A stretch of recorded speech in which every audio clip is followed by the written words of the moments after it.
Hello everyone, welcome to another roster review. You guys have been requesting for me to explain the 6th Dreadnought army, and I had the pleasure of playing against David at Twisted Onslaught Devastation, and he used a 6th Dreadnought Grey Knight list, so we're going to go through that today.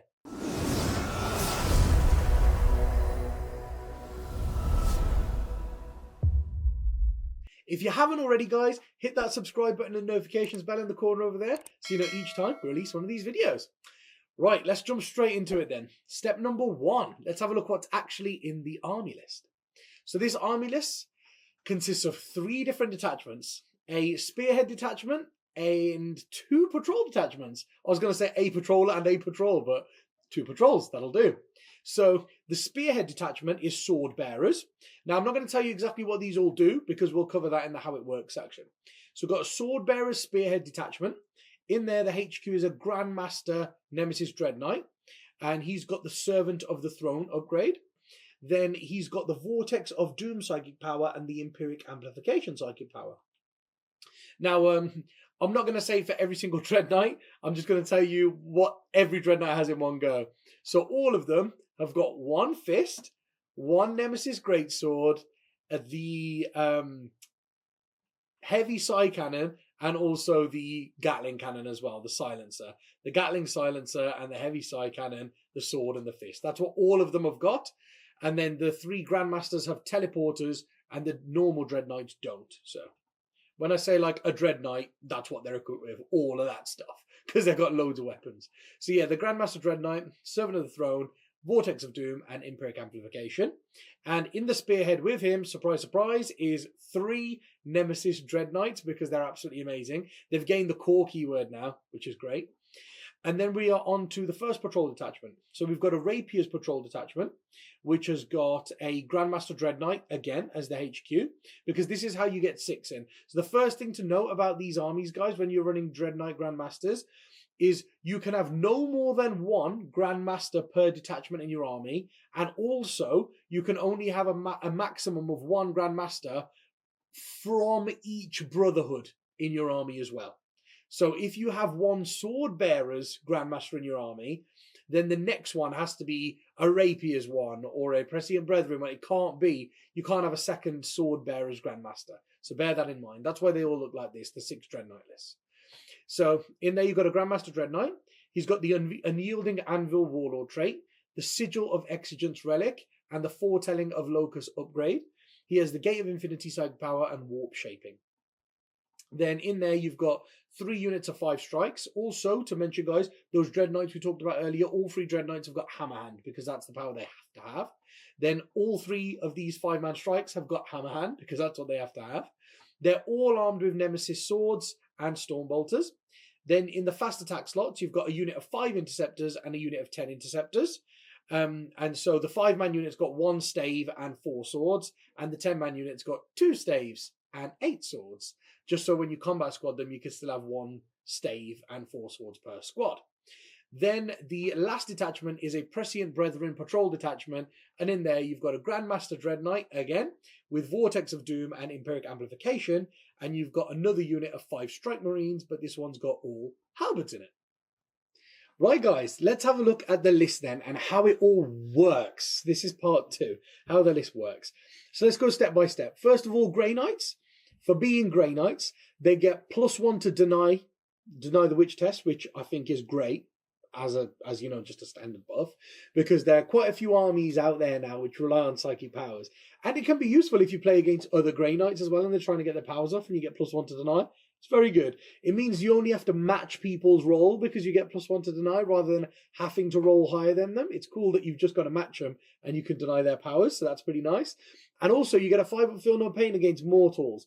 Doesn't seem very big, but the fact that all the Grey Knights have gone up in wounds, like all of your strikes and interceptors, instead of 1 wound, they're now 2 wounds each, and then on top of that, they get 5 up feel no pain against mortal wounds. It really helps, because that was one thing that was hurting before, is when you get smited, and your opponent rolls like a 3 and does 3 mortal wounds, before that would kill 3 Strike Marines. 3 Strike Marines. Now you go, oh, 3 mortal wounds, I've got a 5 for no pain, I save 1, 2 go through, you've killed 1 Strike Marine. So from going from killing 3 Strike Marines to having to roll a 5+, just to maybe kill one, I think is a massive boost to Grey Knights. Like, it's 33%. Would 33% dies now compared to what was dying before because of mortal wounds? That's huge, man. A 66% deficit is amazing. So that's one thing that really helps the Grey Knights. Right, let's have a look at what each detachment gives you then and go through it step by step. So first of all, we have that Sword Bearer's Spearhead detachment. So in there, the one thing to note about Grey Knights as well is when you take your Brotherhoods, every Psyker unit in that detachment knows the Brotherhood power as well as their own ones. So you might think it's a little bit limited because like all 3 Nemesis Dread Knights and all 4 Strike Squads only know Hammer Hand and Smite. And then you go, okay, and then Interceptors only know Ethereal Castigation. But what you've got to remember as well is multiple units can cast Hammer Hand now. The value just goes up by 1 each time you try and cast it. So you could do 2 or 3 Smites with Strikes and Nemesis Dread Knights, 1 or 2 Hammer Hands, and then also you could do your specific, your Brotherhood specific power, and then everybody is actually making use of their powers to the maximum, which I think is a great thing to have in your back pocket. So Sword Bearers, let's start with them first. Their power is Empiric Lodestone. So you cast it, it's a warp charge value of 7, so it's in the middle. It's a kind of hard to cast, when you don't have any pluses or anything. And it's got an 18-inch range. So you pick an enemy unit within 18 inches, and you cast this power on them on a warp charge of 7.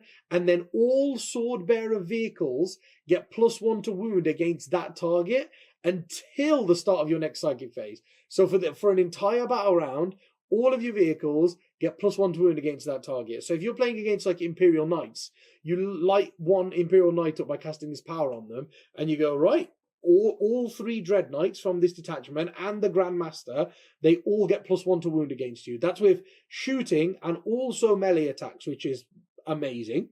Just for a psychic power as well. That's great. Then their stratagem is Marked for Death. Now that's 2 CPs, and you choose an enemy unit again within 12 inches of a Sword Bearer Psyker unit from your army, and until the end of the phase. So this you use in your shooting phase. You can only use in your shooting phase. But until the end of the phase, all Sword Bearers units, now these, so they don't have to be vehicles, all Sword Bearers units get +1 to hit against the target as well. So what you need to remember, these Nemesis Dread Knights, they hit on 3s anyway with their ballistic skill. So they're hitting on 3s. You use this stratagem against something you really want dead, like an Imperial Knight, and you cast that power on them.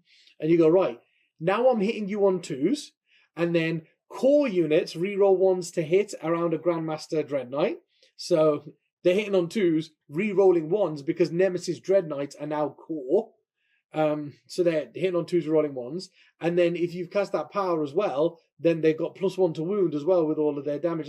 They've got a lot of shots, like a lot of shots when you tally them up between them.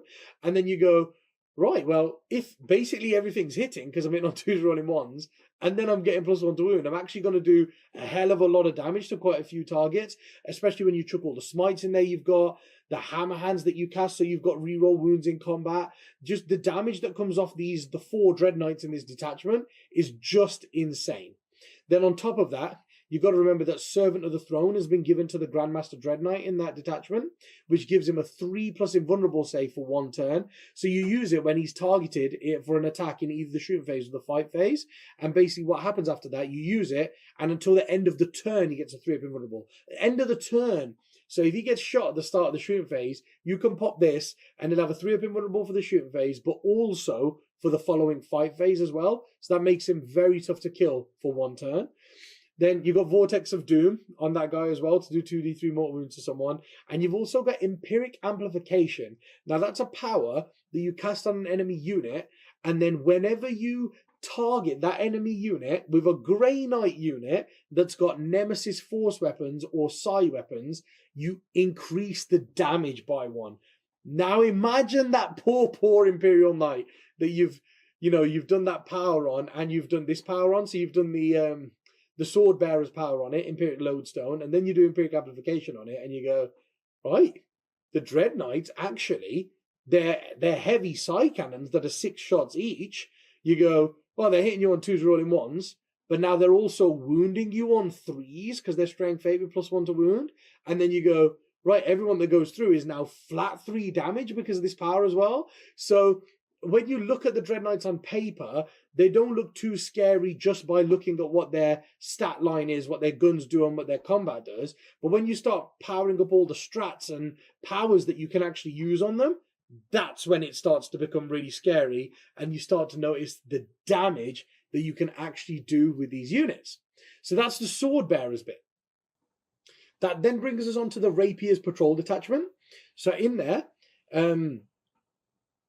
the power, that's right, the power is Symphonic Strike, which is a warp charge value of a 6, and you've got to cast it on your own unit. And basically what that does is it increases the attacks characteristic of models in the unit by 1. So that's why you've got all the big units in here. Like, that's why you've got loads of 5-man strike units in here. But then also you've got that magical 10-man interceptor unit in here. So if you don't combat squad them and you just keep them as a big unit of 10 interceptors, imagine +1 attack on them with all those swords. So, you know, they've got 3 attacks base right now because they're absolutely awesome. And then you cast that power on them on a warp charge of 6 as well. It's not even that high. And then they go up to 41 attacks, which is just insane. And then what you've got to remember as well is the interceptors are a brilliant toolbox unit because they've got that ethereal castigation as their power, which I think is very handy actually. That they don't really need character support to work, which is one thing I find brilliant about them. If you use them in a Rapier's detachment. So hear me out. Why? Well, when they want to shoot, they either have 2 roles. They're either going to jump out, shoot you, and then hide again, or they're going to want to jump out, shoot you, and charge you. Those are the 2 options that interceptors open up for you. Now, if you don't want to engage the enemy and you're not going to charge them, then you're just going to jump out. You're going to cast Ethereal Castigation on yourself, so you can shoot the enemy and you can jump back behind a wall. Now, if you want to charge, then Ethereal Castigation is of no use to you, because if you do that and you shoot in the psychic phase and then move, you cannot then charge. You're not allowed to charge after that. So you're not going to cast Ethereal Castigation if you're going to charge. So that's perfect. You just cast Symphonic Strike on your own unit, which is incredible. So you jump out, you shoot something, and you go, right, I don't feel like jumping away, so I'm going to shoot you. But then I'm also going to charge you. So I'm cast Symphonic Strike on myself, because I don't need to cast Ethereal Castigation on myself. And then I get +1 attack. I've got 41 attacks on this big unit. I'm going to charge you.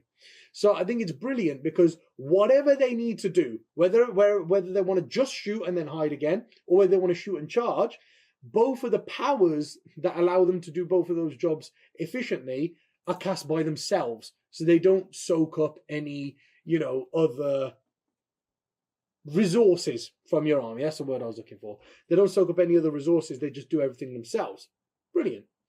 And then the stratagem for that detachment is Deadly Efficacy, and that's great as well. You spend 1 command point, and you get Exploding 6s to hit in combat.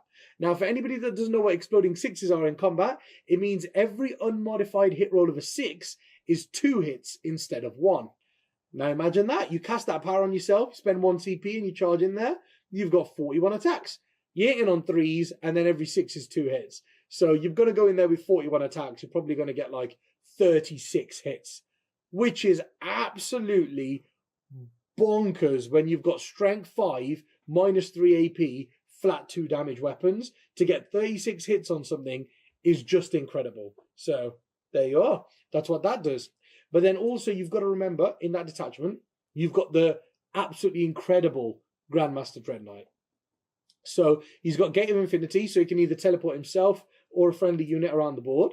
He's got Warp Shaping, so he can change the tides, which are very important. And then on top of that, he's the one with all the upgrades. So he's got the Unyielding Anvil. So Grey Knight's core and Grey Knight character units within 6 inches get objective secured. Now, why that's incredible is it's not Brotherhood units. It's Grey Knight units. So even the Nemesis Dread Knights in the other detachment, because they're core and they're Grey Knights, they will become objective secured within 6 inches of this guy. So basically your entire army can be objective secured within 6 inches of this Dread Knight.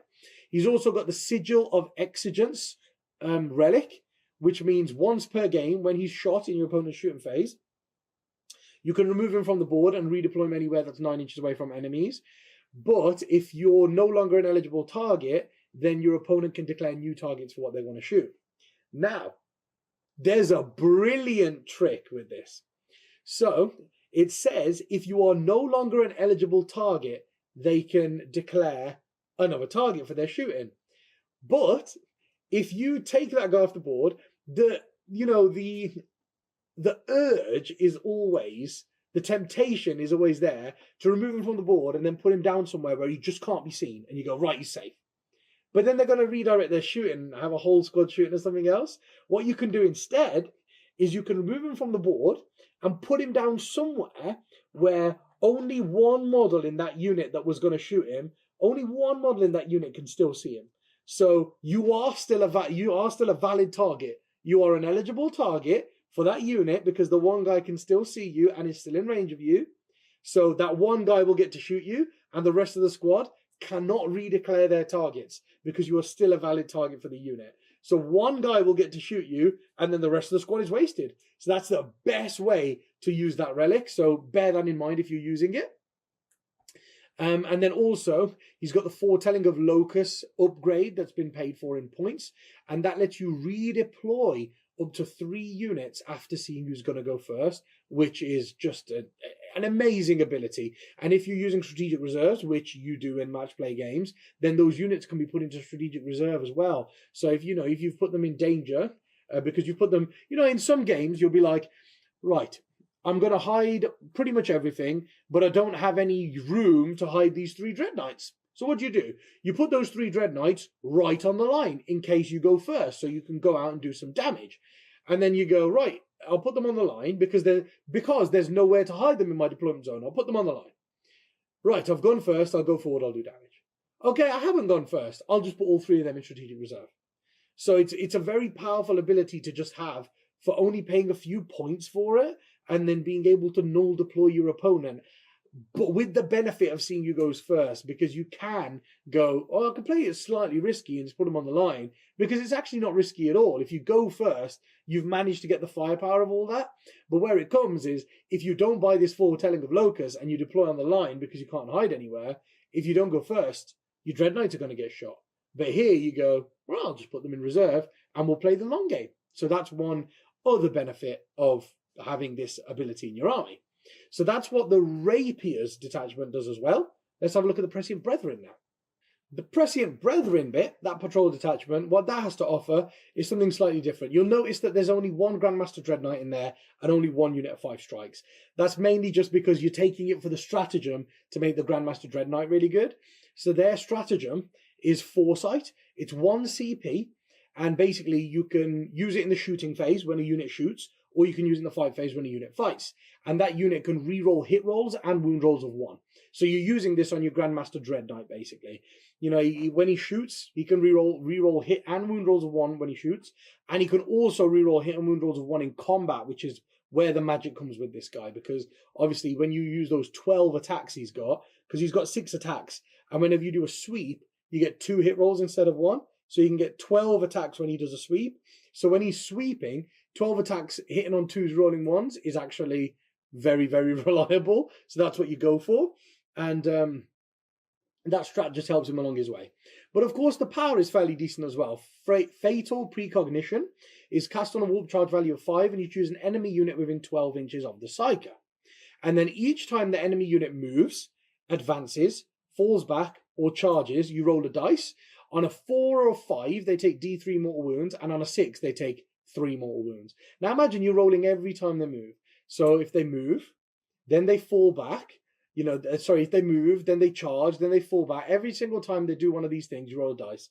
And you've got a 50-50 chance of doing some mortal wounds to them, which I think is brilliant as well. Because it's just a power. You're not spending any CPs or anything on it. You're just casting a power. And when you've got that 5-man strike squad in this detachment that's not really doing anything much for you other than holding objectives, it's perfect for it. So that's what the Prescient Brethren does. It's mainly just there for the Foresight stratagem to use on that Grandmaster. And then, of course, he's got Vortex of Doom, so he can do a lot of mortal wounds.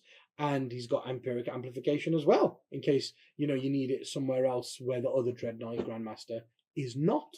So that's how the list all works. And then secondary-wise, It's good at doing things like retrieve data because there's so many small units. It's good at doing things like stranglehold because quite a few of the units are objective. Well, everything is objective secured, especially around the Dread Knight Grandmaster. So it can spread around the board very quickly. It can do retrieve data. It can do engage on all fronts and stranglehold very reliably. It can also do kill more in some of the games, grind them down. And then also the psychic action, the Grey Knight psychic action is amazing. If you're on like 3 objectives and you're doing the action, you get 4 points. If you're on 4 objectives doing the action in one turn, you get 6 points, which you do have the capability of doing. So imagine that, just going, this secondary, I got 6 points for it this turn. It really puts the pressure on your opponent. So that's how this list works. By putting mad pressure on, everything obsec, psychic damage, shooting damage, combat damage, threat overload everywhere. Right, well, if it's this powerful and it does all of this, how are we going to deal with it? Let's have a look how we're going to deal with it. So dealing with it then, guys. Well, the first thing, which might not look like it's that good, but mortal wounds, man. The army still does not like mortal wounds. So remember I was saying before, if you cast a smite before against these guys and it went through, if you rolled a 5, it would do 3 mortal wounds, on a d3. If you rolled a 5 or a 6, it would do 3 mortal wounds, it would kill 3 strike marines. Now it's likely to kill 1. But that's not to say that you still shouldn't have those mortal wounds in there. Because it doesn't like mortal wounds, like you are paying at the end of the day, like 21, 22 points for every power armored guy in this army. And when mortal wounds are, the reason why you're paying that many points is A, their damage is high, and B, they're resilient. If you're getting around that resilience, not letting them take saves and stuff because you're hitting them with mortal wounds, what more could you ask for? That's definitely what you want, man. Have some mortal wound output in your army. Now, I was also really skeptical about it because I was playing my bombers. I was playing Archaeopter Fusiliers, and I came up against these 6 Dread Knights, and I was like, what do I do here, man? It's going to be kind of hard to bomb them. And then I thought, hold on. If I bomb 5 Strike Marines, I'm rolling 5 dice. I'm likely to get 2, maybe 3 4s if I'm lucky. And then 2 of them go through the Feel No Pain, so I'll kill 1 Strike Marine. Is that really what I want a bomber to do? But then I was like, hold on. Every time you go over a vehicle, you roll 6 dice. And I was like, okay, I'll go over a Dread Knight then. If you go over a Dread Knight, you roll 6 dice, you should get 3 4+. And again, 1 gets saved, 2 go through the Feel No Pain. But you're doing 2 wounds to a Dread Knight. And you're like, it's all right. But then all of a sudden you go, right, 3 bombers fly over. They do 6 or 7 wounds. They've half killed the Dread Knight before you've even shot. So that gets around the toughness 6, the 4 up invulnerable, the 2 up armor save. You get around all of that by going, half of one of your Dread Knights is just dead to some mortal wounds. So, I think mortal wounds are still a big way of being able to deal with this army. Yes, they've got that 5 for no pain, makes them a little bit more resilient, but they probably should have had that anyway, to have that little bit of resilience. That's what they're there for. But I think because they're so expensive, they really don't like dying to mortal wounds. I think that's, it's something that every Grey Knight player will be like, damn, man, I'm losing models to some mortals here I don't really want to lose. So that's one way of dealing with them. The next way is AP2 weaponry. This list does not like AP2 weaponry. All of the Dread Knights have got a 2-up save. If you shoot them with AP2, it puts them on their 4-up invulnerable. Any more AP is a waste in that sense. You just need AP -2.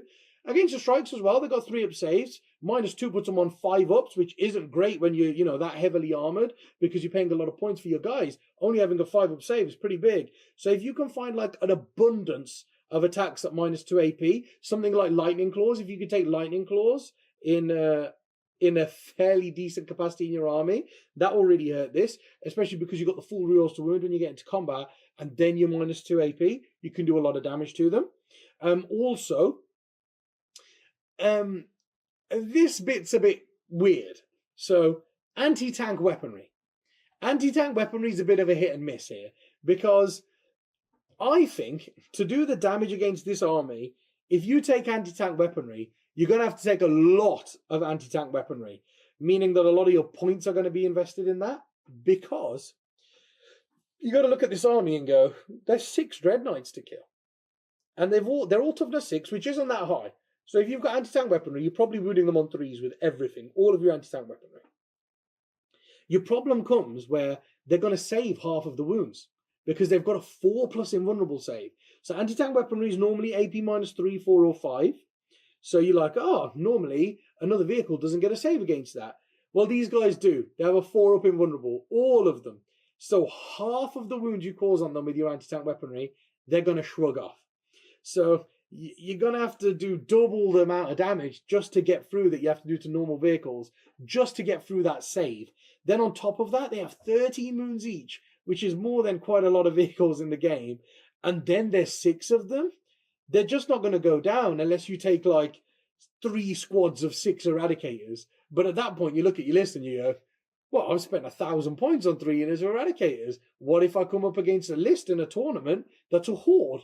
That's a wasted 1,000 points of my army. So that's one thing that I would say to watch out for when you're attacking it, is don't skew too heavily just to deal with the vehicles in this army, because you probably won't be able to deal with most other armies if you do that. So be careful of that. That's something to watch out for. The next thing is OBSEC units, because yeah, you look at this and you go, oh, but all the strikes are OBSEC, and that Dread Knight Grandmaster's making all of the interceptors OBSEC. He's making all of the Dread Knights OBSEC. Yes, that is the case. But you've also got to remember the Dread Knights, just the regular Nemesis Dread Knights, they're not characters. They can't really intervene you. So if they've got a Dread Knight standing 6 inches in front of that Grandmaster on an objective, going, okay, I've got 1 Dread Knight on this, I'm objective secured, so it's my objective. If you run over there with 5 Dire Avengers, he can't really intervene you, so you'll steal the objective off him, denying him primaries and probably getting you a secondary at the same time. So anything that you can do to deny points from this list, do it. And then the next thing, the final thing that I want to talk about how to tackle this, is secondaries, guys. Pick the right secondaries. This list is giving some away very nicely. So bring it down. If you look at bring it down, you go, oh, there's 6 Dread Knights in the army. If each one is worth 2 points. So I'm getting a maximum of 12 from that. That's quite a lot of points. And the other thing is a Boar the Witch. If you don't have any Psychers in your army, take a Boar the Witch against this. It's just an insane amount of points. Now, imagine your army is not very good at killing vehicles, right? So remember, you've got to try and build your army where it can take 3 secondaries, not relying on your opponent. If you have 2 really strong ones, normally it comes down to, here I've got 2 really strong ones, and then I've got a bit of a dicey one that's going to get me 8 or 9 points. Now imagine coming into the game against this with no Psychers in your army, going, right, I've got 2 really good secondaries that I can take anyway. Oh, and this army's going to give me 1, so that's perfect. Even if you come to the table and your army's not good at taking out vehicles like Dread Knights, you can look at it and go, right, there's 1, 2, 3, 4 strike squads in the army and 2 interceptor squads. There are 6 squads in the army and they all count as Psychers. Even if I ignore all 6 Dread Knights and I just kill all of the infantry this game, I'm going to get 12 points.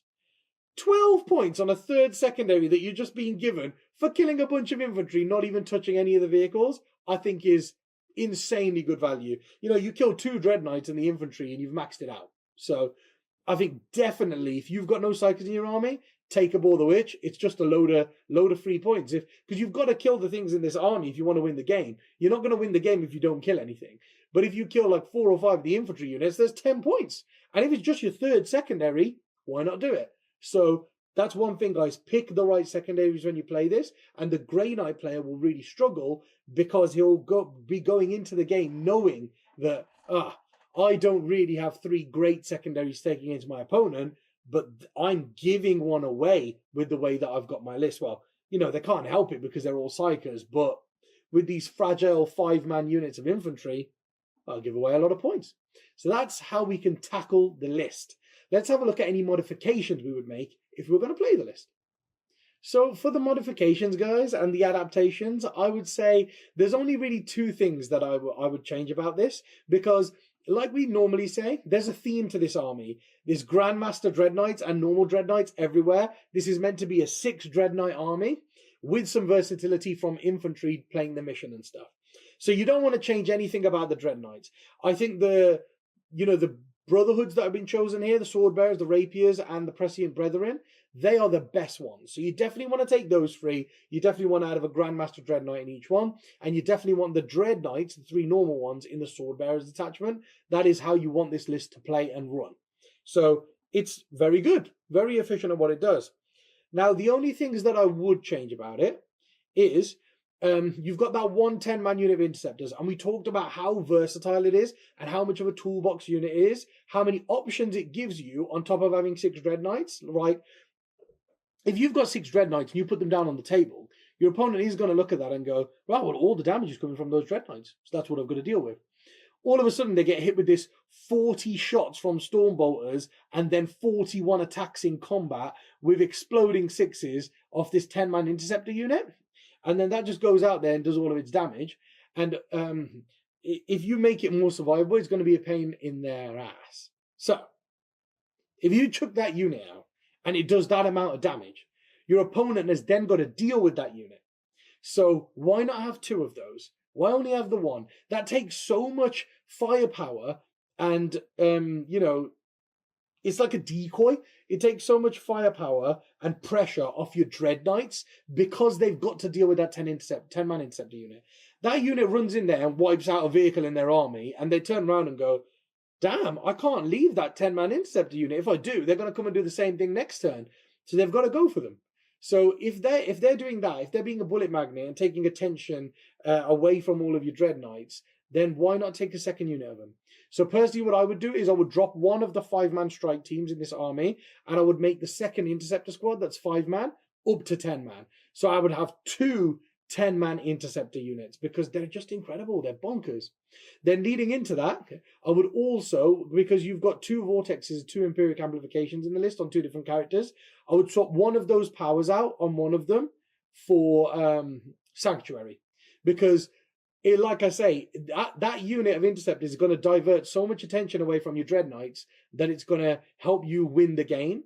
So if you can chuck that 10-man interceptor unit in there and they've got to deal with them, it's doing what you want them to do, basically. Now, if you take Sanctuary and you give that 10-man interceptor unit a 4+ invulnerable save, how much more firepower and combat is it going to take to kill them? And how much more firepower is that going to be diverting away from your Dread Knights? So I think that's it, man. Take 2 10-man interceptor units and then take Sanctuary so you can give them 4-up invulnerables when they go out there, and you're on to a winner there. The second change I would make, which is the last change really, is the strike squads. I would actually give them falchions because you just want them to have more attacks, in my opinion. I don't think they need the swords. I think the swords are in there for the strength 5s. They can deal with beefier units. But you've got 6 Dread Knights and, 2 units of 10 interceptors to deal with all of that. So I think the strikes, because they're going to be bullying little units off objectives. That's going to be their main aim in the game. So if they're going to be doing that, I think you replace their Nemesis swords with Nemesis falchions, so they get an extra attack, and then 1 unit of 5 gets 21 attacks, which is just bonkers. That's before you use any psychic powers to give them +1 attack or anything like that. So I think that's definitely another great change. Right, I really hope you guys have enjoyed that roster review. I hope you guys have learned as much as I have. I learned a lot dissecting this list and looking through the book. So I hope this has been very helpful for all of you guys that requested it. And if you haven't already, guys, and you've watched this far, please hit that subscribe button, notifications bell in the corner over there, so you know each time I release one of these videos. And if you enjoy this content and you want more exclusive content, or you would like great discounts off our web store, or you would just like to support the channel, then head over to glasshammergaming.co.uk and join the elite. And until next week, people, stay safe, play loads of 40k, and I'll see you later.